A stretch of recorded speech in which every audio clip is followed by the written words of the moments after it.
क्या आप भी ज़ब्त ड्रामे के इस मोड़ पर आकर पूरी तरह से हैरान हैं? जहां एक तरफ रिश्तों की बलि चढ़ रही है, वहीं दूसरी तरफ धोखे और सियासत का ऐसा खेल खेला जा चुका है जिसने सबकी जिंदगी को तहस-नहस कर दिया है। प्रोमो देखकर साफ साफ समझ आ रहा है कि कहानी अब अपने सबसे बड़े और आखिरी धमाके की तरफ बढ़ रही है। वो फैक्ट्री जिसके पीछे सारा तमाशा खड़ा हुआ था, उसका सौदा किसी और चीज से नहीं बल्कि अपनी ही बेटी की खुशियों का गला घोंटकर किया गया है। जब ये कड़वा सच सबके सामने आएगा तो पैरों तले जमीन खिसकना लाजमी है। घर पूरी तरह से बर्बाद हो चुका है और इस बर्बादी का जिम्मेदार कोई बाहर वाला नहीं बल्कि अपने ही है। फैक्ट्री वापस लेने की जिद अब एक नया मोड़ लेगी। जब इस बात का तकाजा किया जाएगा कि फैक्ट्री अभी और इसी वक्त वापस की जाए, तो अहंकार और लालच का वो चेहरा सामने आएगा जिसे देखकर रूह कांप जाएगी। आंखों देखी हकीकत को झुठलाया नहीं जा सकता। जब अपनी आंखों के सामने किसी और के लिए मोहब्बत का इजहार होते देख लिया हो, तो फिर पीछे हटने का या माफ करने का कोई रास्ता नहीं बचता। मोहब्बत के तराजू में जब अपनों को परखा गया तो वो पूरी तरह से नाकाम साबित हुए।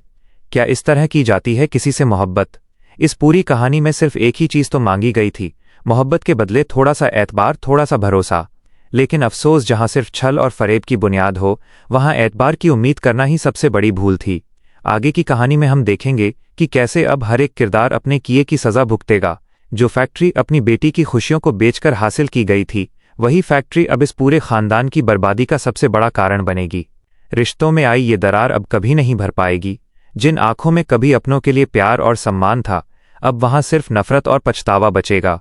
अगर आप हमारे चैनल पर नए हैं और ऐसे ही बेहतरीन ड्रामों के ट्विस्ट और अपडेट्स आगे भी देखना चाहते हैं, तो हमारे चैनल को अभी सब्सक्राइब करें और बेल आइकन को दबाना न भूलें। कहानी के इस मोड़ पर आकर अब ये देखना बेहद दिलचस्प होगा कि क्या खोई हुई खुशियां और वो एतबार कभी वापस लौट पाएगा, या फिर जब्त का ये सफर सिर्फ और सिर्फ बर्बादी पर जाकर खत्म होगा। क्या आपको लगता है कि जो धोखा यहां दिया गया है उसकी कोई माफी हो सकती है? अपनी राय हमें कमेंट सेक्शन में जरूर बताएं कि आपके मुताबिक इस कहानी का अंत क्या होना चाहिए।